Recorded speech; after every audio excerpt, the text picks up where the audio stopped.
All right, I'm going to split up this second section into two videos. The first one, we're going to do a chi-squared test for homogeneity, which is sameness. And then we will move on and do chi-squared test for independence or association. So a goodness of fit test, we only have one distribution. But now we're going to be comparing more than two groups. So we're going to be having a two-way table. So we will do an overall test to see if there's good evidence of differences, and then decide which parameters differ and how large they are. So we'll be doing the chi-squared test, not the goodness of fit test. So we're going to have a two-way table that'll have successes and failures. So if you haven't worked with matrices before, we're going to do that today. So a two-way table, we go rows by column, so across by down. And then each of the count is called a cell of the table, and it's going to show the relationship between categorical variables. So again, the null hypothesis is always saying there's no differences between the groups. And the way we find the expected counts now is we take the row total times the column total and divide it by the table total. And remember, don't round. I mean, you might round to a couple decimal places, but don't round to a whole number. You know, if it is a whole number, great, but don't round it to a whole number. And you do have to know this. It is not on the formula sheet. And it's the same chi-squared test as goodness of fit. We're still going to be doing the observed minus the expected squared divided by the expected and sum all those up. Again, chi-squared is a measure of the distance of the observed from the expected. So if that difference is large, we're going to get the larger the chi-squared, the smaller the p-value, the stronger evidence we have against the null. And if we have a small chi-squared, we're going to have a large p-value, and we won't have evidence against the null. So again, we got our three conditions. We want them to be a simple random sample or random assignment from the populations of interest. All expected counts have to be greater than or equal to 5. And again, you must show them. You can't just say you checked them. You must show them. And then there's the 10% condition that we've talked about multiple times now to check for independence. Our sample size has to be less than 10% of our population size. And then we have our degrees of freedom. With a two-way table, we're going to take the number of rows minus 1 multiplied by the number of columns minus 1. Okay, so we're going to do our first example. So does background music influence what customers buy? So a stats student decided to investigate other ways to influence a person's behavior. They have 60 volunteers, random assign 20 to get a red survey, 20 to get the blue survey, and 20 to get a control survey. So you can see those totals are 20. And then they were asked, the first three questions were identical, but the fourth and fifth were different. So the fourth question on the red survey, so if they got the red survey, they were asked to think about the color red. On the blue, they were asked to think about the color blue, and the control, they weren't asked about color whatsoever. As a reward for doing this, the student let each volunteer choose a candy, and it was either in a red, they could choose the red wrapper or the blue wrapper. So they were going to see were they influenced by that survey question. So do we have convincing evidence at the 5% level that the true distributions of color choice are different for the three types of surveys? So this is a test for homogeneity. These are three different populations. It was all about one category. Which candy color did they choose? So we're going to start off with our hypotheses. So the null is, again, we usually write this in Word, there is no difference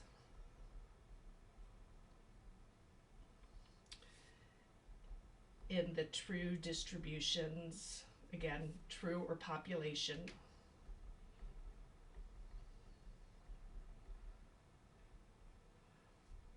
so there's no difference in the true distributions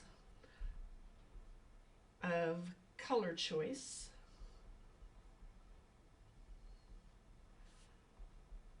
for people who got the red survey, the blue survey, or control survey. Again, notice I am writing very clearly in context. I'm writing it all down. And then the null hypothesis, or the alternative hypothesis, is there is a difference. And then blah, blah, blah, blah. I hope they still let you get away with that, because again, it's really there's no difference or there is a difference. And again, we already have our alpha given to us, otherwise I'd write that down. We're going to do a chi-squared test.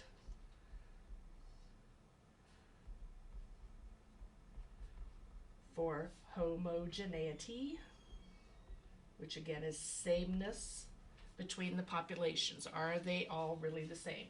So you can kind of look and see if they got the red survey, almost double picked the red candy, and if they got a blue survey, 3 times as many picked. So I can even look up here and see that there probably is.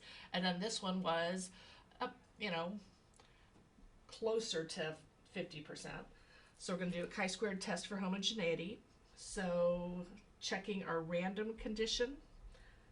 Now this was an experiment. So because it was an experiment, there was random assignment of surveys. So we've got the randomness checked off. And then we're going to check our large enough counts. So let's check our expected values. So if I do my expected counts are all greater than or equal to 5, and again, I can't just say that, I actually have to find these numbers. So again, it's the row total times, so if I want to find that expected count, so I'll just do another little quick table. So we've got our red, and we've got our blue, and we've got our, so this is the candies, and then we have our red, we have our blue, and we have our control.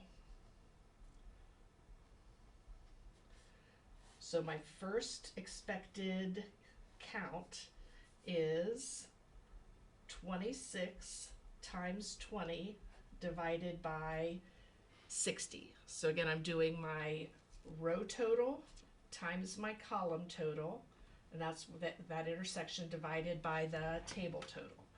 So if I do 26 times 20 and then divide that by 60, I get 8.67. And then I'm going to go on and do 26. Now notice these should all be the same, because all the ones in the top row are going to be 26 by 20. So these are all going to be 8.67. And that's what homogeneity is. There is no difference. These should all be the same. And then my other one is my row total is 34 times 20 divided by the table total. And that gives me 11.33. And again, I could have figured that out because it still should add up to 20. So again, notice I didn't round to whole numbers there. So I showed my expected counts were all greater than or equal to 5. And then, so that's verified. And then the independence, because this was an experiment, experiments are always considered independent because there was random assignment. So with an experiment, that really actually takes care of our independence. You could still talk about 20 is less than, or 60 is less than 10% of the population of people. So we checked our tests. Now we're going to find our chi-squared value. So our chi-squared value, again, our test statistic is taking the observed minus the expected squared divided by the expected. And I need to add up all 6 of those, but I'm just going to dot, dot, dot and go to the last one. 12 minus 11.33 squared divided by 11.33. And that would give me 6.65. So that's my chi-squared value. my degrees of freedom. Again, my row, I have 2 rows, so 2 minus 1, I have 3 columns. So if I do 2 minus 1 multiplied by 3 minus 1, I'm going to get 2 degrees of freedom. So if I use the table, I'm going to get that my p-value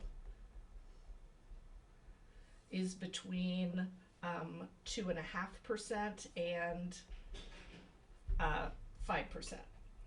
So if I use the calculator, I would get a p-value of actually 0.35 or 0.036. So again, we make our decisions. Since 0.036 is less than our alpha, we have a very small p-value, we reject the null. We believe there is a difference. So we conclude that we have evidence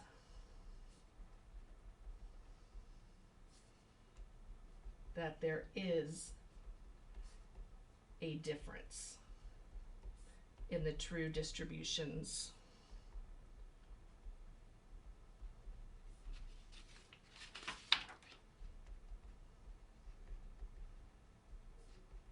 of color choice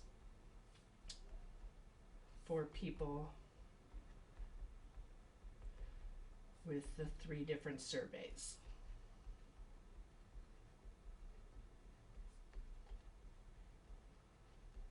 So in other words, it appears if they had the red question on the red survey, they were more likely to pick the red candy. And same thing, if they got the blue survey, they were more likely to pick the blue. That's what the data shows us.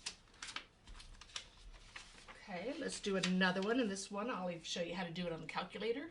So has modern technology changed the distribution of birthdays? So again, with more babies being delivered by planned C-section, you can not have your baby on the weekend if the doctors don't want to work on the weekend.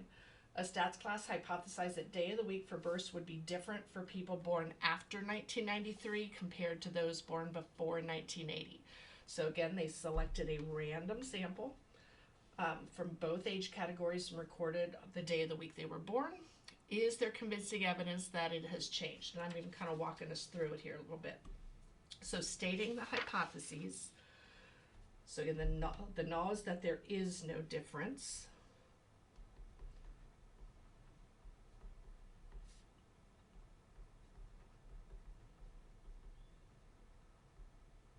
In the true distributions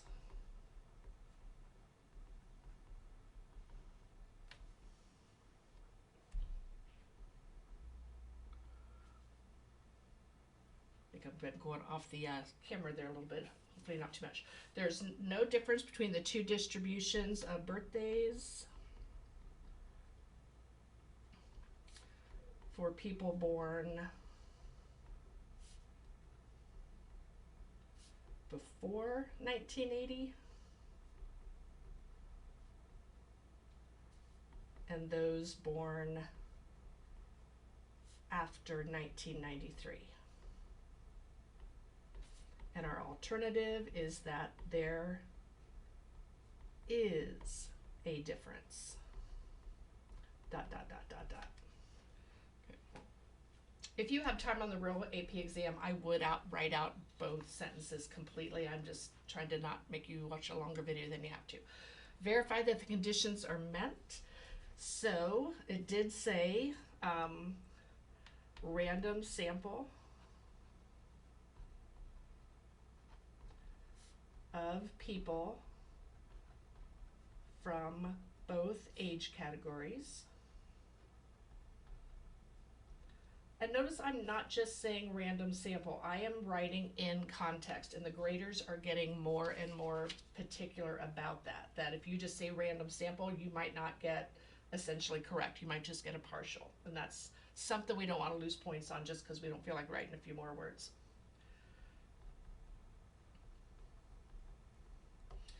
And then we have our, let's check our independence. So 77 is less than 10% of all people born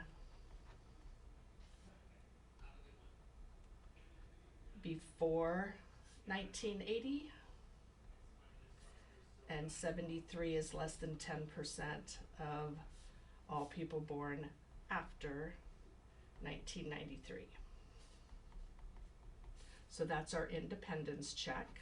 So we got a random check. Now let's say, are our expected counts all at least 5? So I haven't put a check mark there yet. So let me show you how to do those expected counts. So again, real quickly, I'm just going to put, so these are the observed, and over here I'm going to put my expected right by them so I can kind of compare them side by side.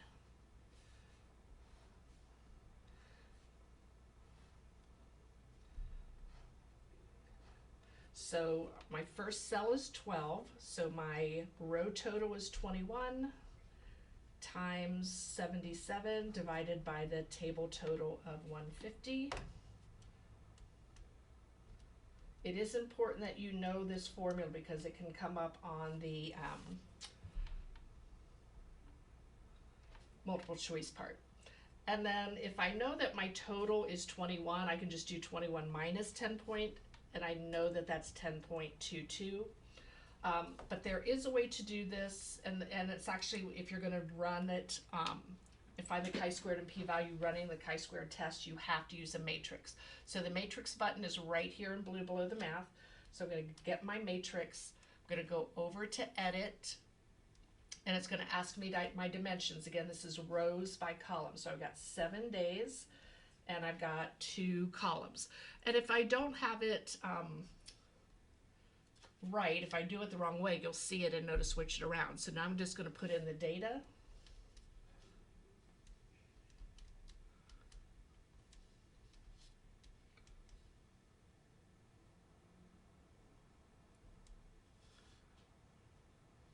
We're at my 1210.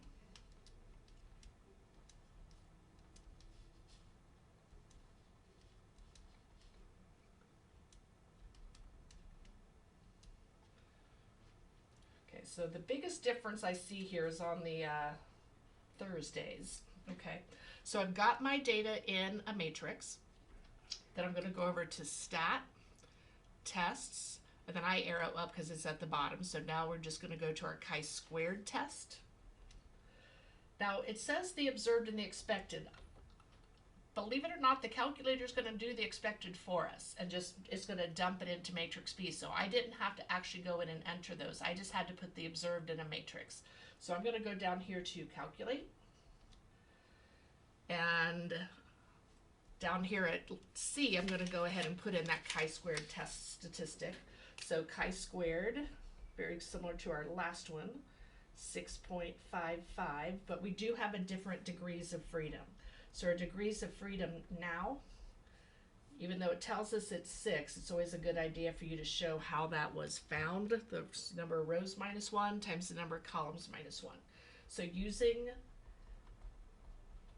the degrees of freedom, again, if we use the table, you'll just get a range that it's between, but this is telling us that it's 0.365.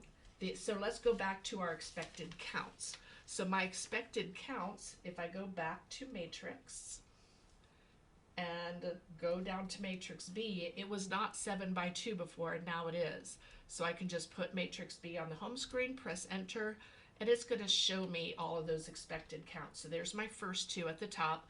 I'm going to round the rest of these to 1 decimal or 2 decimal places. So my next expected count is 11.81, and then 12.83, and then 11.29, 12.32, 9.24, and 8.73. And then my other ones, 10.22, 11.19, 12.17, 10.71, 11.68, 8.76. Yeah, I shouldn't put the lines in until I know how wide my numbers are going to be. And then 8.27. So I can verify that, yes, my expected counts are all greater than 5, and I've shown them up here. And again, I could verify that those that they still add up to the totals. So there's my expected counts. And again, I can kind of then see them more side by side and see if there is a big difference, because Thursday was different here. Was it that different there? But what does our p-value tell us? So an appropriate conclusion based on our p-value. And up here, let's go back up here and put that our significance level is our 5%. So since 0.365 is greater, we fail to reject the null. We don't have evidence that the alternative is true. So we don't have evidence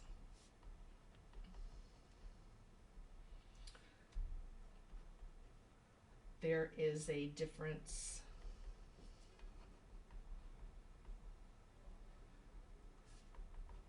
in the true distributions. Basically writing my null hypothesis all over again. Of birthdays for people born before 1980 and those born after 1993. All right, so that is a couple examples of tests of homogeneity. I also have a couple other videos on attached to your homework. So the next video we'll do chi-squared tests of independence, and again, it's going to be real similar to what we just did.